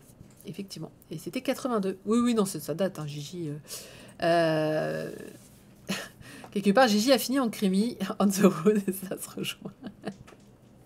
Ah, début 80, pas 70. Hein, tu vois, moi, je pensais vraiment plus 70. Et ouais, Suzy aux fleurs magiques, qui cherchait la fleur aux 1000 couleurs, pour être très précise. Je sais plus c'était quoi le pouvoir de Suzy, par contre. Je l'ai un petit peu zappé. Et donc oui, après, il faudra attendre les années 90. Donc c'est Magical Girl des années 80. Et 90, c'était Sailor Moon, Kakatan Sakura, et beaucoup d'autres à l'époque, qui sont passés dans ces eaux-là. Il y a eu Wedding Peach, etc. Je les ai toutes faites à l'époque. Elles étaient trop bien. Donc, merci Kurokawa pour cette très belle et surprenante surprise. J'étais vraiment agréablement surprise et c'était trop cool. Et donc, j'ai hâte de voir la suite. Il faudra attendre juillet. J'ai l'impression que toutes mes séries là qui sortent, c'est du juillet. Ah oui, Cutie Oni, années 70. Mais ouais, public différent, effectivement. Gonagai, différent tout court. Et la toute première, non, c'est une jeune fille c'est Mariko-chan, qui avait des pouvoirs avec son poudrier, voilà, qui est très connu. Je me rappelle plus, mais je dirais années 70 quand même, pour Maliko. Ah, j'ai un petit doute. On l'a pas eu en France, celle-là. Un petit peu de... quoique, peut-être que si. Mais moi, je l'ai pas vue, donc peut-être que non. On va passer à la grosse sortie, à la très grosse sortie du mois, je pense. Solo Leveling, qui était attendu comme le Messie. C'était tellement attendu que même Chocho, il l'a déjà lu. C'est incroyable, ça. Et qui m'a dit, ouais, c'est bien le Solo Leveling. Pourtant, il est précis, le Chocho. Alors, Chocho, hein, je vous rappelle qu'il lit absolument tous les manhwas, je pense, qu'ils peuvent passer. Il y passe des nuits entières, donc je pense qu'il doit en lire beaucoup. Donc Solo Leveling, une édition made in Delcourt Tonkam, et surtout leur nouvelle collection, K-Books. Pour info, si vous ne l'avez pas vu sur les réseaux sociaux, demain, dans le Cri du Mochi, je serai présente et nous recevons notamment Pascal Lafine, le directeur de collection de K-Books. Et donc on va pouvoir parler avec lui de Solo Leveling un petit peu plus en détail. Donc n'hésitez pas à vous connecter demain sur soit ma chaîne, soit directement la chaîne de Carwen Chan pour regarder donc le Cri du Mochi, dans lequel on va certainement lui poser plein de questions, toutes les questions que vous pourriez avoir. D'ailleurs, si vous en avez, n'hésitez pas à le mettre dans le chat, et puis je n'hésiterai pas à les soumettre demain si on a le temps et la pertinence et tout ça. Alors, fun fact, je l'ai eu Catalogne et j'ai appris la langue à cet animé poudrier. Tu parles donc de Mariko-chan. C'est drôle ça. Mais c'est putain, comme quoi on apprend les langues avec des trucs. Regarde, ma fille apprend à lire avec Final Fantasy, donc comme quoi c'est très utile la pop culture, très utile. Il s'agit, alors je ne ferai pas l'affront de le prononcer en coréen, mais c'est un dessin de Studio Redis et le scénario de Chukong. C'est une série qui comptera donc 11 tomes, la série est toujours en cours et ce premier tome vaut 14,95 €. Je rappelle qu'il est également disponible sur la plateforme Veritune, donc toujours de Kabooks. Veritune, donc je me trompe pas, hein, c'est Veritune. Alors, Chocho vous a fait un petit calcul parce qu'il était un peu horrifié par le prix. Il était en mode 14,95 €. Oui, ça coûte moins cher sur Veritune si vous le prenez en scrolling. Je vous rappelle que du coup, en scrolling, vous n'avez pas l'objet officiel qui est un livre. Le livre qui a été imprimé et surtout qui est full couleur. Et donc, vous le savez tous, hein, les pages couleurs, ça coûte une fortune. Donc, moi, le prix ne m'a pas plus choqué que ça. Je m'attendais quand même pas à 14,95 €, mais il est assez épais. Et je dois reconnaître qu'ils ont fait 200 pages. Et ils ont fait un joli... il y a de très beaux effets sur la... Ils se sont fait un petit peu plaisir sur la couve. Nous avons du vernis sélectif sur la lame, qui est ici. Nous avons du gaufrage, si je ne me trompe pas, pour tout ce qui est doré, voilà, qui est du coup en relief. C'est assez chouette. On a une très très belle couverture, mine de rien, qui ne présente pas de surjaquette, c'est directement. Et derrière, il n'y a pas grand chose. Voilà. Donc c'est vraiment... c'est le prix d'un comics à ce format-là, donc ça me choque pas, du Orange Mécanique. Oui, je suis un petit peu pareil. Des petits problèmes d'impression, j'aurais pas dû le dire. Ah bah si, faut le dire, Si vous pensez qu'il y a un problème d'impression, mais je veux bien que tu me le détailles, parce que j'ai vu des trucs, et je suis pas sûre d'avoir eu les mêmes, et on s'est concerté aussi avec de notre côté, et on pense que il y a eu des problèmes d'impression sur certains tirages, mais pas tous. Donc, à voir. Est-ce que tu as senti, toi, Chocho, qu'il y avait des problèmes d'impression? Non. Elle est pas irisée. Ah, ça t'a choqué que c'est dur à dire, irisé. J'ai du mal, moi. En tout cas, j'ai du mal à dire. De quoi? Alors non, j'ai pas reçu. Je devais le recevoir, effectivement, en service presse. Et je n'ai pas reçu le mien. Donc, je ne sais pas si j'ai fait une erreur ou si je me le suis fait voler ou s'ils m'ont oublié. Mais non, je l'ai pas reçu. Je suis allée l'acheter, du coup. Et je suis bien contente de l'avoir retrouvé. Alors, il y avait un immense stand de Solo Leveling là où je suis allée. Donc, j'étais là en mode... Ouais, ça va. Ça va. On sent qu'ils ont voulu mettre un petit peu d'argent là-dedans. En même temps, je les comprends. C'est le grand lancement de la collection. C'est le titre qui va porter cette collection même. Donc, effectivement, hein, il y a de quoi lancer vraiment beaucoup de choses. Avec mon libraire, on a vu que certains volumes étaient mal collés. Ça veut dire quoi, mal collés? Est-ce qu'il y avait des pages qui s'en allaient? Parce que, alors moi, je sais pas si c'est Chocho qui a bavé sur mon manga ou pas, mais j'ai eu j'ai eu une page. Il y avait une sorte de cristal qui était incrusté. J'ai essayé de l'enlever, mais ça a abîmé la page. Alors du coup, je l'ai laissé. J'ai une page, je sais pas, on aurait dit qu'il y avait un truc qui était collé dessus ou de la colle ou je sais pas quoi. Mais je saurais dire si c'est Chocho qui a foutu du coca dessus ou pas. Non, sachant qu'il y a des trucs collants sur la table. Non, mais c'était à l'intérieur. Ouais, mais j'ai mis mon... Ah, bah c'était peut-être ça alors, tu vois. Donc là, je me suis dit, à mon avis, c'est peut-être Chocho. On va parler d'abord de quoi ça parle. Solo Leveling, c'est l'histoire d'un monde comme le nôtre, sauf que voilà, il y a quelques années sont apparus des sortes de portails, des donjons. Des quoi? Des portos. Des portos. Quelqu'un. Des donjons. Et surtout des gens qui vont devenir des chasseurs. Donc ce sont des gens qui vont rentrer dans ces donjons, qui vont de plusieurs niveaux, hein, A, B, C, D, E, qui vont tuer les monstres qui s'y trouvent et les boss qui s'y trouvent, qui se transforment en cristaux. Ces cristaux valent de l'argent, donc on les ramène et on se fait de la thune. Et donc être chasseur, c'est risquer sa vie, mais se faire du pognon. On va suivre un jeune héros. Est-ce que c'est lui en couverture? C'est pas lui, si? C'est lui, d'accord. Un jeune héros qui ressemble pas du tout à la couverture au début. Hein, Ça, c'est quand il devient beau. C'est quand il devient beau, d'accord. Donc il va devenir mignon. Je vais vous le montrer en version normale quand même, s'il vous plaît. Est-ce qu'on peut avoir un gros plan sur le héros? Non, pas de gros plan sur le héros. Attendez, bougez pas. Excusez-moi, j'ai besoin. Est-ce qu'on peut voir la tête du héros en entier correctement? Non, bon, d'accord. Il est là. C'est lui, c'est mignon, c'est gentil. Voilà. Il est tout.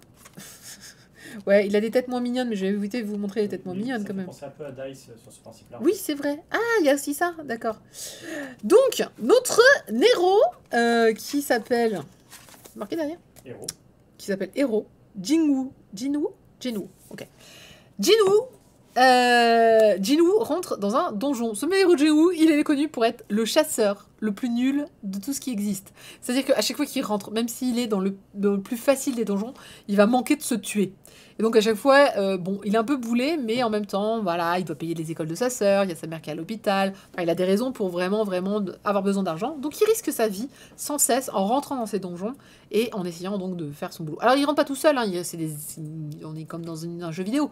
On rentre avec plein de gens, on rentre avec des soigneurs, on rentre avec des guerriers, on rentre avec des gens qui savent taper. Et potentiellement, tu te laisses vivre après dans le donjon, et puis t'évites de mourir. Et quand si tu tues ne serait-ce qu'une bestiole, tu récupères un de ces petits cristaux que tu peux du coup vendre et gagner un petit peu d'argent dessus. Donc lui, il est vraiment le dernier de la classe E, la plus basse des classes de chasseurs. Orange Mécanique, tu as tout à fait raison. C'est pas gagné pour lui au début. Mais là, on lui propose un petit donjon pépère qui est pas très difficile. Il y a bien un heal qui est là. Bon. A priori, on est sur une quête où il devrait s'en sortir avec peut-être juste un doigt en moins et ça devrait bien se passer. Une fois dans le donjon, étrange, au fond du donjon, il y a une porte. Et là, le groupe vote à main levée en disant qui veut continuer ou qui veut qu'on sorte et qu'on aille avertir les informateurs qu'il y a une porte pour qu'ils puissent regarder c'est quoi, etc. Mais si c'est nous qui y allons, on peut peut-être se faire un peu plus d'argent, il y a peut-être moyen. Donc forcément, poussé par l'argent, pas mal de gens disent ok, on y va. Donc le groupe se décide pour y aller. Et là, il tombe sur une grotte avec d'immenses statues. Et une règle de loi qui présente 3 lois qui sont tu vénéreras ton dieu, tu chanteras les louanges de ton dieu et tu auras foi en ton dieu, un truc comme ça.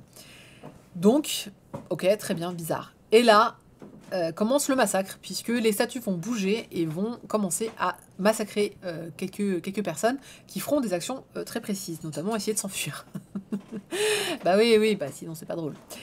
Pris dans la tourmente, notre jeune héros, en fait, va parvenir... Alors, je vais devoir spoiler un petit peu, mais je vais essayer de pas spoiler les choses les plus importantes, mais c'est important que je vous dise de quoi ça parle le titre en général. Parce que si je m'arrête là, ça ne vous parle absolument pas de manga, mais on va dire que le premier tome est une introduction. Donc, on va dire que quelques-uns vont s'en sortir parce que notre héros va faire preuve d'intelligence. Mais à la fin... il va se passer quelque chose qui fait que seul lui va recevoir une forme de récompense. On va dire ça comme ça. Encore une fois, j'essaie de ne pas spoiler, mais je dois aller plus loin que ce qui leur est arrivé. Il va recevoir une forme de récompense et il va se réveiller dans un lit d'hôpital, alors que honnêtement, il était plutôt bien barré pour mourir. Hein. Il lui manquait quelques petits morceaux par-ci par-là. Et donc, il se réveille à l'hôpital. Il est en un seul morceau, ce qui encore une fois n'était pas la chose la plus évidente. Et il voit une fenêtre devant lui, en mode vous avez un message. Vous savez, ces fenêtres de jeux vidéo que vous voyez dans les jeux vidéo. Eh bien voilà, il a cette fenêtre là. Alors qu'il est, c'est vous et moi, hein, c'est. Et surtout, c'est que tout le monde qui va rentrer dans sa salle d'hôpital, enfin dans sa chambre d'hôpital, pour lui dire bon alors ça va mieux, qu'est-ce qui s'est passé, on t'a retrouvé là comme ça, bizarre et tout. Et lui dit mais vous voyez pas la fenêtre? Quelle fenêtre? Bah la fenêtre là, vous voyez? Personne la voit. Ok, très bien, bizarre. Il va lire la fenêtre et en fait, ça va lui dire que désormais, il est un joueur. Et à ce titre, il a des quêtes quotidiennes, il a un inventaire, il a tout le panel en fait de joueurs. Et s'il fait pas les quêtes, eh ben, il a des pénalités. Croyez-moi, les pénalités, il a pas envie de les vivre. Au début, il va pas trop y faire attention, puis après, il va vite se dire qu'il faut qu'il fasse ses quêtes. Et donc, en tant que joueur, il va avoir même accès à des donjons spéciaux, juste pour lui, etc. Il va pouvoir augmenter ses caractéristiques. Donc, c'est pour ça qu'il disait que ça rejoint un peu Dice. Vous vous souvenez de ma chronique de Dice, on dit aussi dans un webtoon où tu jettes des dés et tes dés peuvent modifier tes caractéristiques. La beauté, la taille, l'intelligence, la dextérité. Et ben là, c'est pareil. Il va pouvoir, du coup, en rentrant dans ses donjons et en faisant ses quêtes quotidiennes, s'augmenter de lui-même, en fait, toutes ses caractéristiques et devenir finalement un chasseur de haut niveau. Donc voilà le début. Donc là, c'est tout le tome 1, puisqu'on finit le tome 1, alors qu'il comprend qu'il va pouvoir rentrer dans des donjons seuls, des donjons spéciaux prévus pour les personnes comme lui, entre guillemets. Mais c'est vraiment l'introduction de l'histoire. L'histoire commence à ce moment-là pour moi. C'est-à-dire que là, il se dit, ok, là on va le voir, donc leveler, d'où le titre, Solo Leveling. Voilà. Je trouve ça assez pas mal. Ouais, il y a un glow-up de Jinwoo à tous les niveaux, on va pas se mentir. Bah ouais, carrément, c'est exactement ça, c'est pas faux. On a un truc quand même, voilà. Valkyria qui dit dans les webtoons, quand tu reçois un pouvoir, ça te change toute ton apparence et ça te fait grandir de 20 cm. C'est à peu près ça. Bah, ça se justifie sur le côté, vous avez une liste de caractéristiques et ça augmente les caractéristiques. Donc, c'est un très très bon début. Alors, c'est un grand format, hein, si je vous le montre par rapport à mon petit Crimi. Voilà, hein, on est bien sûr en plus, je ne vous l'ai pas précisé, mais c'est un grand format, très lourd. Et, les pages couleurs, ça se pèse. Et donc, cette mise en page que que vous voyez ici, c'est de la mise en page faite par Keybooks. Je sais pas comment on va le prononcer, mais moi je dirais Keybooks. Par Keybooks pour la France. Et donc, c'est ce travail-là qui, je pense, il faut applaudir, de prendre un titre qui est en scrolling, puisque c'est un webtoon, et d'en faire une mise en page bouquin, voilà, comme ceci, et que l'on va pouvoir lire comme un comics, comme une BD, comme un manga, étonnamment. D'ailleurs, on prouve, ils veulent vraiment le faire. Alors, c'est le cas de la plupart des webtoons publiés, mais on va le lire donc dans le sens français. Il s'ouvre de gauche à droite. De droite à gauche, de gauche à droite. Non, de gauche à droite. Donc on est vraiment dans le sens européen, ce qui prouve bien qu'on veut le vendre à un plus grand nombre. Et ils ont raison, hein, parce que je pense que c'est... Alors, il est un petit peu sanglant. Hein, ah ouais, mon édition, elle est bien collée, j'ai pas de problème. Il est un peu sanglant, hein, vous allez avoir quand même, comme je vous l'ai dit, il manque des morceaux à un moment. Dès le tome 1, on peut dire qu'il y a une forme quand même de splurge. Il y a du splurge, voilà. Là, ils ont écrit quoi, splaf. Ouais, moi c'est un splurge, mais splaf ça passe aussi. Donc avis âme sensible, peut-être s'abstenir, en tout cas sur la violence et sur le côté sang. Sang, il y a pas mal de sang. Pas mal de sang, il y a des bras coupés, il y a des têtes coupées, il y a, voilà. Donc à ce côté-là, il n'y en a pas énormément. Je peux pas dire que ce soit gore, par exemple. C'est pas du tout gore. Hein. Est-ce que ça fait un petit peu... voilà, pour ces splurges. Ça vous va comme splurge hein. Moi j'aime bien cette... voilà. Niveau splurge. J'ai bien aimé la mise en page, elle est aussi facile à lire que dans la version web. Ouais, la version web, il paraît que c'est vachement bien. Alors, Seima, c'est Delcourt Tonkam, l'éditeur. Et c'est Keybooks, la collection. Voilà. Mais effectivement, ils n'ont pas mis le logo de Delcourt Tonkam. Ils ont juste mis Keybooks. Mais Keybooks est indiqué comme une collection, en tout cas de ce que j'en ai compris. D'ailleurs, c'est marqué derrière groupe Delcourt. Mais peut-être que vous savez quoi, ça fera partie peut-être des questions que l'on pourra te poser demain, de dire est-ce que il faut considérer que Keybooks est un éditeur ou une collection enfin qui appartient au groupe Delcourt, au même titre que Delcourt Tonkam, ou bien c'est Delcourt Tonkam et c'est une collection Keybooks. Ça, je ne sais pas. Il m'avait semblé que c'était Delcourt et collection Keybooks, mais vraiment je suis pas sûre. Viens donner ton avis, Chocho, n'aie pas peur. Mais il peut l'écrire. S'il veut. Je regarde où est-ce qu'ils en sont en animé. Enfin en animé, en webtoon. En webtoon. Moi personnellement j'ai bien aimé cette édition, à part ça, enfin je veux dire les couleurs, la mise en page, tout, j'ai trouvé que ça se lisait très très bien. J'y ai pas du tout senti, enfin vraiment c'est bien dessiné, les couleurs sont très belles. J'ai rarement vu un webtoon aussi beau, hein, personnellement, et pourtant j'en lis aussi, mais celui-là il a vraiment en termes de colorisation, en termes de scénario, tout est plutôt bien géré, bien amené. Enfin, il y a des planches, mais c'est ouf. Enfin, vraiment, c'est très très beau. J'ai bien aimé l'édition aussi. Là, on voit les bababababa, les gars. Alors, tout est édité, hein, du coup. Vous me connaissez, c'est ce que je préfère. Moi, je préfère faire ça que de voir des trucs coréens. Hein. Je sais pas si on dit kanji en coréen, mais je ne pense pas. Voilà, avec le wa, le a. Enfin, vraiment, cette édition-là, je la trouve très très chouette. En tout cas, à mon goût. Voilà, les swoosh, les slings, voilà, belle onomatopée là qui est balancée, complètement intégrée dans le texte, version éclair, là on a encore, la porte qui se ferme, enfin vraiment il y a plein d'autres choses que je trouve que ça vaut le coup. Après donc il y a eu des critiques, j'ai vu 2-3 critiques sur l'édition, enfin l'impression. Alors moi j'ai une planche qui a bavé, mais j'en ai qu'une, parce que relativement ça va. Mais effectivement, l'encre à baver sur une page, une seule. Il y a une page où on s'est posé des questions avec l'équipe du Cri du Mochi parce qu'elle était floue, mais en fait elle est aussi floue sur Webtoon, donc si elle est floue sur le Webtoon, elle sera floue dans l'édition. Le problème c'est que c'est une double page, donc forcément ça fait... voilà, si jamais vous voulez tester, c'est cette double page là, voilà, où cette page-ci est un peu floue et celle-là ne l'est pas du tout. Mais cette page-là est aussi floue dans le Webtoon. Donc du coup, effectivement, là c'est peut-être que le dessin s'est perdu ou a mal été rendu quand il était sur la version Webtoon et puis du coup en impression aussi. J'en ai une autre qui m'a où je me suis dit tiens, je suis un petit peu flou, mais encore une fois je pense pas pour moi ça ne vient pas de Belle Coton Cam, ça ne vient pas de K-Books, ça vient de l'édition originale. Maintenant j'ai pas vérifié toutes les pages et encore une fois je n'ai que deux planches comme ça où je me suis dit tiens, il y a un petit effet flou, est-ce que c'est bien normal, mais surtout que c'est très net pour tout le reste, hein, donc voilà. Le flou c'est fait exprès, je pense. C'est possible sur cette double page là. Mais après, c'est vrai que quand on met les deux à côté, ça fait étrange parce que... parce que comme c'est la même... Comme tu as l'impression que c'est la même planche, donc vous l'avez compris, c'est la statue qui s'éveille, c'est vrai qu'on pouvait se dire pourquoi celle-là elle est floue et pourquoi pas celle-là. Enfin, ça aurait pu être le même rendu. Bon. À savoir que c'est une série de romans à la base, 14 volumes actuellement, c'est-à-dire 270 chapitres, vous dit Vilkira, en espérant qu'on l'ait en France. C'est vrai que c'est bien beau de sortir tous ces titres tirés de light novel, mais j'aimerais bien qu'ils nous les sortent aussi, les light novels, trop bien. Et si vous voulez vous engager dans Solo Leveling, ça va être assez long. Ouais, je pense aussi que ça va être assez long. Quand même 12 tomes, est-ce que ça en fera beaucoup plus? Je sais pas où ça en est là actuellement, si c'est en cours de finition ou... Mais...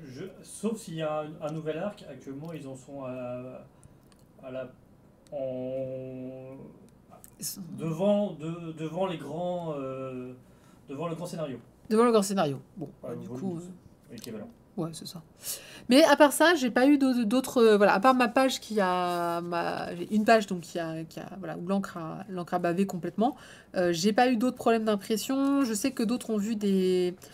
pareil, dans l'équipe du Crimochi, parce qu'on a tous comparé nos tomes, je sais qu'eux ont eu des petites taches de temps en temps, mais vraiment genre 2-3 taches. J'en ai pas vu de mon côté. Après, je regarde pas non plus les trucs hyper intensément. Donc peut-être que je les ai pas vus.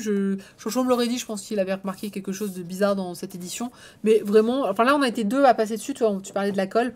On est deux à l'avoir lu, à l'avoir tripoté, là je viens de l'ouvrir en grand et en travers. J'ai pas voilà, tout va bien. Ça fait vraiment... je pense que pour moi, il vaut ses 14 euros. Quand tu le prends et que tu le pèses, pour moi, il vaut ses 15 euros. Il n'y a pas trop à chipoter. La qualité du papier est impec, l'impression aussi. Vu tout le boulot qu'il y a eu sur l'édition en plus de la traduction et du reste, pour moi, ça les vaut. Après, bien sûr, ça fait cher quand tu sais que le truc va faire probablement dans les 15 tomes, voire plus. Voilà, c'est là où tu peux te dire c'est un investissement. Oui. En même temps, ils vont sortir ça probablement tous les 2 mois. Bon. Pour une bonne série, qu'est-ce qu'on ne ferait pas pour une bonne série, n'est-ce pas? Mais personnellement, moi j'ai trouvé que c'était vraiment pas mal. J'ai beaucoup accroché. Alors, c'est marrant parce que c'est vrai que les webtoons, on pourrait se dire, ils parlent tous de la même chose. Soit c'est de la romance, soit c'est de l'isekai de ce type-là où il y a un côté jeu vidéo. Dice est très proche aussi de Solo Leveling, je trouve. Moi, ça me va. Je veux dire, ça reste... ok, c'est un thème en ce moment qui est populaire. Allons-y sur ce qui marche et ce qui est populaire. La cultivation, il faut cultiver sa force. Il faut cultiver sa force. J'ai bien aimé le héros, très honnêtement. Alors, je suis triste pour cette couverture qui est très belle, très aguicheuse, mais qui reflète pas très bien le héros de tome 1. Il a un bon fond, c'est vraiment... Et c'est le héros, en fait, vous savez, qui n'a pas la force, mais qui va se révéler extrêmement astucieux, qui va du coup réussir à se sortir d'une situation catastrophique en réfléchissant et en étant plus malin que les autres finalement. J'ai bien aimé ce côté-là. Non, et puis de façon générale, le monde est intéressant. On vous explique plusieurs choses sur les donjons. En fait, comment ils sont arrivés dans notre monde, quelles sont les répercussions pour notre monde, comment sont les chasseurs, le classement, etc. Donc en fait, je vous ai pas tout dit, évidemment, parce que je vous laisse découvrir, mais il y a vraiment une construction intéressante où tu sens qu'il y a un scénariste derrière, qui a imaginé tout un monde et qui vous ressort ensuite toute son histoire autour. Moi, en tout cas, c'est un grand oui. Je pense vraiment que ça va être la meilleure sortie du mois. Et à raison, parce que je comprends pourquoi les gens l'attendaient autant. Voilà, donc vivement la suite. Et puis, si jamais je reçois, donc je devais le recevoir, je l'avais demandé en service presse il y a des mois de ça, et donc normalement il était noté comme OK, et donc j'aurais dû le recevoir. Si je le reçois, je le passerai donc en giveaway, puisque du coup j'en aurai 2, puisque je l'ai acheté. Et donc j'essaierai de vous le faire gagner. Voilà. D'ailleurs, j'avais dit que je faisais gagner ce soir Maple, et ben, du coup j'ai oublié de le dire à Chocho, Machel. Donc je le mettrai sur Twitter. Voilà, vous pourrez le gagner sur Twitter. Voilà pour Solo Leveling. Encore une fois, n'oubliez pas de venir demain au Cri du Mochi. On en discutera avec Pascal Lafine. Est-ce que je vais acheter les mangas de Junji Ito qui vont sortir chez Mangetsu? Oui, bien sûr, je suis une grande fan de Junji Ito. Donc avec grand plaisir si je les trouve. Si j'arrive à les avoir. Parce que par exemple, Machel et Elio étaient indisponibles à acheter. J'ai dû donc courir les prendre samedi. Et heureusement, je les ai trouvés. Parce qu'ils étaient pas possible d'être commandés, ces deux-là. Voilà, c'est scandaleux. On va parler donc de Elio, le fugitif Tobusha Elio, qui vient de sortir chez Glénat de Masami Hosokawa. Il s'agit d'un manga en 5 tomes, la série est terminée, donc c'est une petite série qui ne va pas être très, très rapide, qui vaut 6,90 €. Voilà, c'est une série qui... c'est une série sympa. Est-ce que ça trahit déjà que ça commence mal quand je dis ça? Je vais vous lire le résumé. On est dans le royaume de Castille, dans l'Espagne du 14e siècle, autant pour moi, théâtre d'un drame historique où combat et complot font rage. Libéré de la sordide prison de El Dorado, après y avoir vaincu 1000 prisonniers en combat singulier, Elio sauve Lara, une jeune fille de la noblesse sur le point d'être exécutée. Tous les deux partent en cavale sans se douter des origines cachées de Lara, qui vont chambouler leur destin. Voilà. Alors, comment vous expliquer? Donc c'est Elio. Elio, c'est le garçon voilà, que vous voyez là devant, qui, comme vous l'avez expliqué, est dans une prison depuis 3 ans. Et dans cette prison, il y a une légende qui veut que... déjà, les prisonniers se tapent entre eux, se battent entre eux tous les jours. Et si tu parviens à vaincre 1000 prisonniers, alors on te donne ta liberté. Ok, d'accord, très bien. C'est ça, exactement. Mais le pire, c'est que toi, en lecteur, tu lis ça, tu dis, oh là là, ils font ça pour qu'ils se tapent dessus, c'est fou, là là, qu'est-ce qu'on va pas inventer? Et tu vois, Elio gagne le combat et on lui dit, Elio, ça fait 1000 prisonniers que tu vaincs. Bravo. Tu peux donc sortir. What? Comment ça? Non, regardez-le. Vous allez laisser sortir un mec qui a réussi à en battre 1000. Vous allez le sortir dans la nature, alors qu'à la base, vous l'avez emprisonné pour meurtre. Vous êtes sûr que vous voulez le laisser sortir? Enfin, vous savez, c'est une légende urbaine. Vous n'êtes pas obligé d'obéir à la légende, en fait.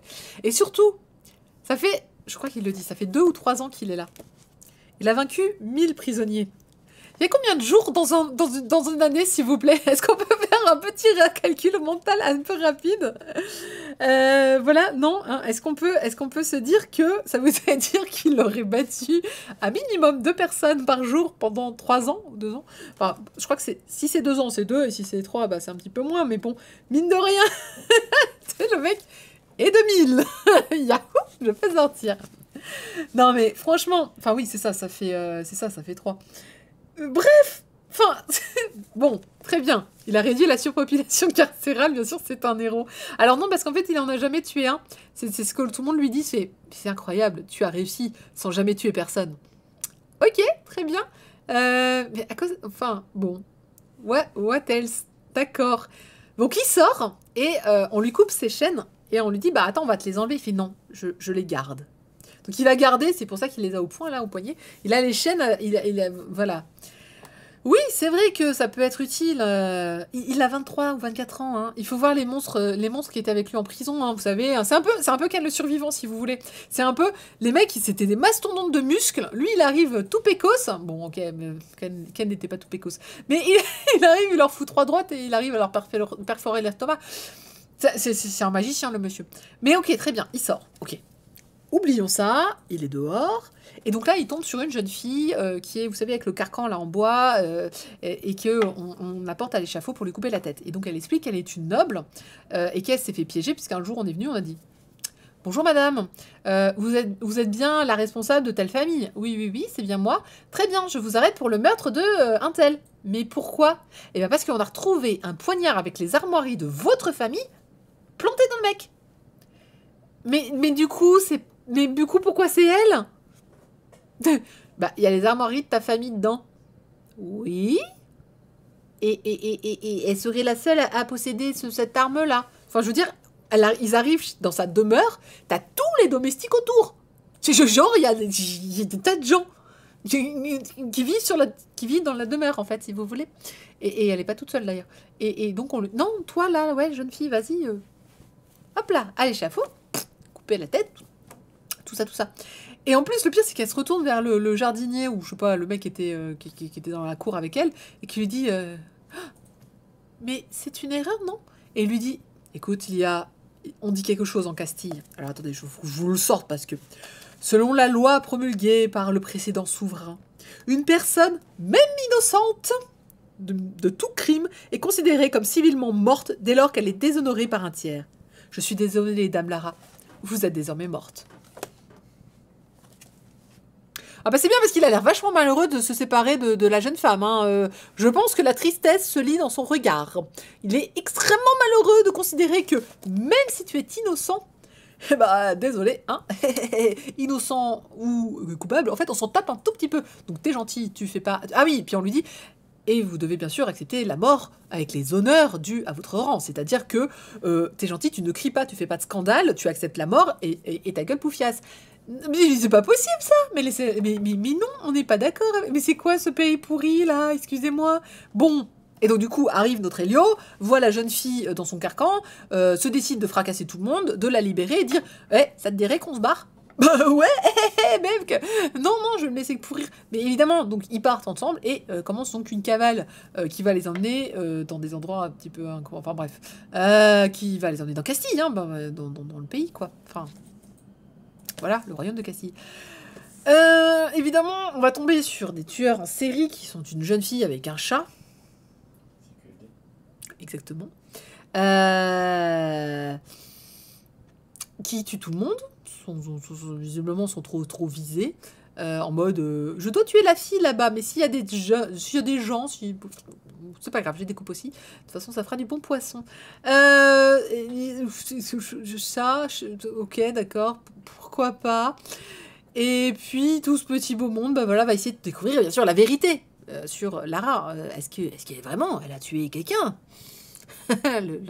et protégé par Elio qui va l'aider donc à prouver son innocence. Elio qui se bat à main nue d'ailleurs au passage, hein. Il a essayé l'épée, c'était pas pour lui. Non, lui c'est les poings. C'est vrai que face à une épée, l'allonge du poing est meilleure, c'est évident. C'est vrai que c'est pas du tout. Non, mais c'est bon, mais il les évite avec ses poignets, vous voyez, c'est pour ça qu'il avait gardé les trucs en fait. C'est Luffy. Ouais, voilà, c'est force jaune, et ping, je t'évite. Bref, c'est normal, Hokuto no Ken, voilà, exactement. Donc Elio, c'est particulier quand même. Hein. Alors, le pire dans tout ça, c'est que j'ai l'impression, je vais pas me tromper, j'ai l'impression que c'est une histoire vraie. Alors, vraiment une toute petite impression, parce que effectivement, j'ai l'impression... C'est 2-3 petits trucs qui me font penser, parce que on parle de Pedro. Pedro Ier, qui est donc le roi de Castille à ce moment-là, existe vraiment, né en 1334, qui a pour père Alfonso machin chose, souverain de machin chose, surnommé le Justifié par ses fidèles partisans, et voilà, et qui avait la fâcheuse tendance d'éliminer tous les nobles. Donc je me demande si la Lara et le Pedro n'ont pas vraiment existé. Par contre, pour le Elio, voilà, je ne sais pas.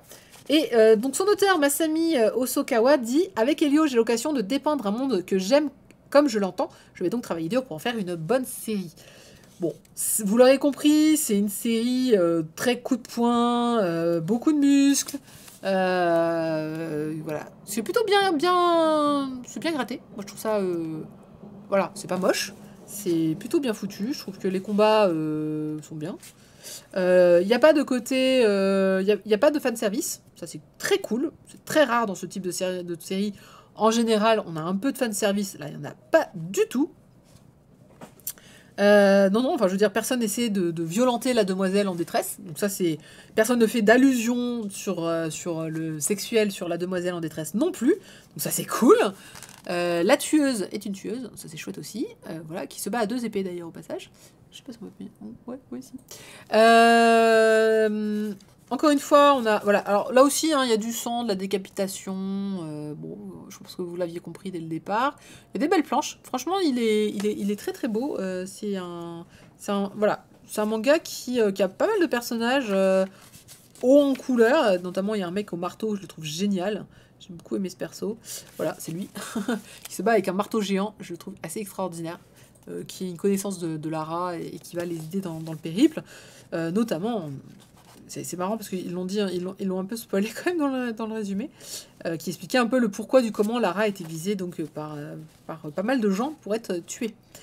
Voilà, donc c'est un manga qui n'est qu'en 5 tomes, donc ça peut valoir le coup, effectivement, si vous cherchez ce genre de titre, qui est très, moi je le trouve très héroïco mascu.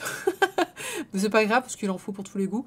Voilà, si vous aimez la castagne, si vous aimez... Et Castille, oh là là, putain, le beau jeu de mots.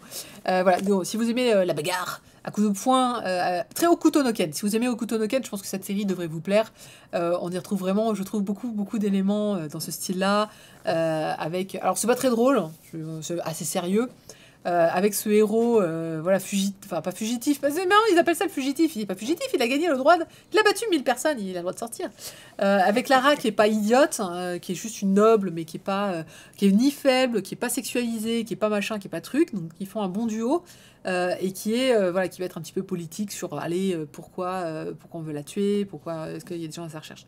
Donc je l'ai raconté parce que moi clairement c'était pas ma cam, donc je l'ai raconté un peu drôle avec des formes d'incohérence, mais sérieusement je pense que ça peut être un titre qui peut plaire à certaines personnes.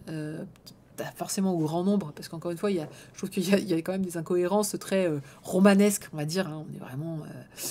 voilà, Don Quichotte featuring Ken le Survivant, franchement, ça m'intrigue.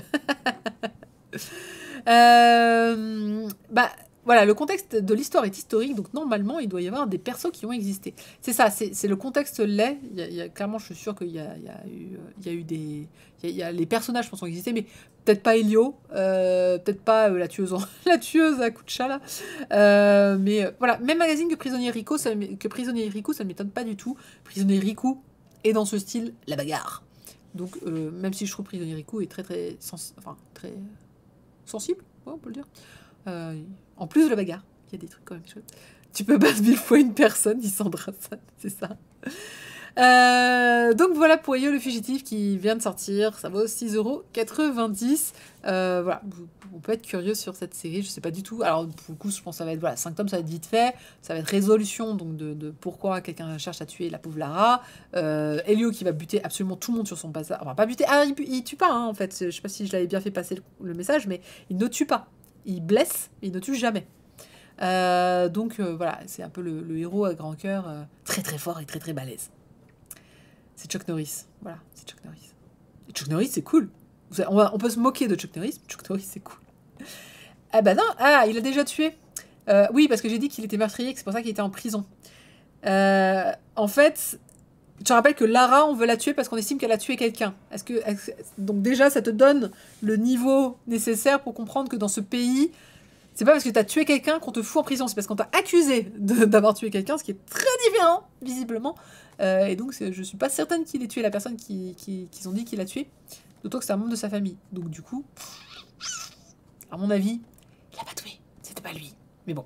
Et c'est une fiction historique. Fiction historique, c'est marrant quand même. Ouais, toute ressemblance avec des organisations de personnages existants sera purement fortuite. Ah bah voilà, c'est ça. Voilà. Écoutez, eh ben, on va s'arrêter là donc pour les mangas. Je m'excuse d'avoir été un petit peu en retard ce matin. Enfin, tout à l'heure, parce que vraiment, je ne pouvais pas. J'ai un peu de retard là, en ce moment. Je disais, hein, c'est beaucoup de travail. Je fais beaucoup de choses en ce moment. Et du coup, je décompresse beaucoup en jouant. D'ailleurs, j'ai fait beaucoup de streams là, en ce moment pour jouer. Et je vais continuer à en faire, puisque, donc, première info, je suis en vacances. Deuxième info, je travaille pendant mes vacances. Donc, du coup, j'ai des vacances, mais mouillées. Troisième info, demain, il sort une très très grosse update de Final Fantasy XIV, donc je vais faire beaucoup de streams dans les soirées à venir, parce que ça ne me demande pas beaucoup d'organisation, parce que je peux en faire facilement et je peux en faire longtemps, donc ça me permet de souffler un petit peu, donc je pense faire encore beaucoup de streams Final Fantasy là pendant mes congés. Et de reprendre plus sereinement, j'espère prochainement, en fait, Donc je suis pas en vacances, si compliqué. Donc j'espère reprendre un rythme plus allégé, plus sympa pour moi. Enfin, j'ai décidé donc d'arrêter les news le mercredi. Et les news et reviews du mercredi, je les passe les vendredis, de façon permanente. Ou du moins jusqu'à au moins un sacré bout de temps. C'est plus simple pour moi, c'est plus facile à organiser, je m'en sors mieux. Et parce que là, en fait, j'avais choisi le mercredi à la base pour tout un tas de raisons qui étaient valables hors confinement. Mais depuis le confinement, je galère comme une padouée. Et comme ça va durer encore un bout de temps et que je vais changer beaucoup de choses dans ma vie personnelle, c'est plus simple si c'est le vendredi. Donc, vendredi. Et puis on verra plus tard si je rechange, si le monde change d'ici là. Mais j'ai encore, au moins jusqu'à septembre-octobre prochain, c'est plus simple comme ça. Donc, les streams, c'est le lundi, manga, les nouveautés. Le vendredi, les reviews. Et je vais essayer de reprendre les news. Là, pareil, j'ai été surchargée, donc les news, c'était très compliqué pour moi. Encore une fois, si vous voulez m'aider pour les news, pour le site, etc., n'hésitez pas. Et entre deux, je ferai certainement... Alors avant, on avait jeudi jeux vidéo. Je pense que je vais beaucoup streamer Final Fantasy là dans les mois à venir. Et je reprendrai quand j'aurai une organisation de travail personnel plus simple. Là, vraiment, avec le confinement, c'est vraiment extrêmement compliqué pour moi. J'ai des horaires d'amplitude très variés et j'ai pas mal de sujets, donc j'espère aller un petit peu plus zen, un petit peu plus mieux plus tard. Certainement en juin, juillet, ça ira beaucoup mieux. Mais voilà. Je cherche en fait quelqu'un qui pourrait m'aider à faire les news, notamment à les répertorier sur le site, parce que je suis toute seule à les écrire. Là, j'ai arrêté complètement parce que je pouvais pas tenir. En plus, je recevais plus faut que je remette ça en place. Je reçois plus du tout les news des éditeurs. Donc je suis obligée de... Enfin, je regarde sur Twitter, en fait. Hein. Donc dès que je vois une news, je la mets sur mon site, à ma sauce, etc. Et c'est vrai que parfois, il y a des jours, ça saute un peu. Donc, c'est quoi le programme de cette semaine en congé? Eh ben, comme je vous l'ai dit, je vais certainement faire beaucoup de Final Fantasy. J'aimerais pour la semaine prochaine organiser des spéciaux. Donc, notamment un spécial sur les films coréens que j'ai proposé à faire avec Thunder. Donc, normalement, on devrait se faire ça ensemble. Donc il y a ça, je voudrais également faire un spécial Boys Love puisqu'il y a pas mal de trucs qui sont sortis depuis et j'en avais prévu un autre que je voulais absolument faire. Ah, et les animés de la saison, mais je crois qu'on va le faire finalement dans le Cri du Mochi, donc pareil, tenez-vous un petit peu au courant puisque dans le Cri du Mochi on devrait faire un spécial nouveaux animés. Donc je sais pas encore si je le fais de mon côté, si je le fais avec eux, si je fais les deux, je sais pas, donc je vais regarder. Ouais, les films coréens, en fait, ça fait longtemps chaque fois qu'on en parle de ces films-là, et on se dit, ah, il faut absolument qu'on en fasse. Alors, ouais, j'ai... Ah, c'est gentil. Ouais, j'ai un Discord, mais je ne l'utilise pas. En fait, c'est le Discord que j'avais lancé pour faire les sessions de jeu. C'est que quand je fais des sessions de jeu, les gens sont sur Discord, et donc du coup, c'est le Discord qui me sert à vous dire, venez, on se fait une session de jeu, et ceux qui veulent venir, peuvent venir sur mon Discord. Donc, j'ai personne dessus, en fait, concrètement, j'ai que ceux qui ont joué avec moi, mais il est, je vais vous le donner, il est public, j'ai pas de soucis, vous pouvez venir, il s'y passe vraiment rien. Enfin, pour le coup, vous pouvez me parler dessus, il n'y a pas de soucis, c'est un mode de contact comme un autre. Il y a les annonces de quand je fais des tweets, il y a des annonces quand je fais évidemment quand je fais des streams, donc ça c'est plutôt pratique. Il faut juste que je retrouve maintenant le... comment? Merde, je suis con. La fille qui cherche, au fait, c'est où le bouton? Inviter des gens, voilà, inviter des gens, lien d'invitation, et les où masquer, utiliser le bouton copier, voilà. Donc vous pouvez, ça devrait être ça, voilà, pour me rejoindre sur le Discord. Donc n'hésitez pas pour les news, etc. Ouais, franchement, enfin, si je peux avoir quelqu'un qui me les poste, comme ça j'ai plus qu'à les reprendre et à les reposter, c'est parfait. Enfin. Voilà, s'il y a des gens qui sont un petit peu motivés, n'hésitez pas, pour essayer de se construire un truc. Moi, j'ai un site, donc c'est katengeek.com. Dessus, j'y poste. Alors pareil, hein, les replays, ça fait un mois que j'ai pas mis mes replays, voire peut-être 2 mois. Donc pareil, je suis en retard sur les replays, il faut que je réupload tout ça, etc. J'attendais mes congés pour m'occuper de tout, mais bon, comme je vous le disais, voilà, mon congé va être... Là, cette première semaine, j'ai encore trop de taf, en fait. Donc il faut que je rattrape ça. Mais promis, je vais essayer de tout faire. Et oui, j'ai un boulot très prenant en ce moment. Mais c'est parce que je suis sur la fin d'un projet et tous les chefs de projet savent ce que c'est que les fins de projet. C'est toujours un petit peu... voilà. y a un petit peu de travail, et en plus le mien, voilà, il part dans tous les sens. C'est difficile la vie. Et bien écoutez, ce que je vous propose, c'est... On va se terminer là. Je vais voir s'il n'y a pas un petit raid qu'on pourrait faire avant que l'on se quitte. Ça pourrait toujours être sympa. Est-ce qu'il y a des gens encore en ligne ce soir? J'ai Mangaver qui est encore en ligne, pour une fois que c'est lui qui finit après moi, parce que souvent c'est plutôt l'inverse. Et ben on va essayer de vous envoyer. Donc je vous envoie sur un pote à moi, un vieux pote à moi qui s'appelle pas du tout Mangavor, mais qui gère Mangavor. Merci en tout cas d'avoir été présent. On se dit à très très vite, dès demain, dès que la news de Final Fantasy l'update est finie, j'enchaînerai sur pas mal de streams pour avancer dans ce nouveau contenu qui arrive et pour que ce soit sympa. Merci encore, n'hésitez pas à me suivre sur les différents réseaux sociaux. Et puis, on se dit donc à très très bientôt. Sinon, à la semaine prochaine ou à vendredi si vous voulez d'autres chroniques manga. Et notamment, comme sur un nuage qui vient de se terminer, il faut que je vous en parle. C'est une tuerie ce manga. Donc, je lance le raid. Hop, n'oubliez pas de dire bonjour. C'est la moindre des choses. Ça lui fait plaisir. Et puis, ça nous fait plaisir. Et abonnez-vous, comme qui dirait. Salut à tous.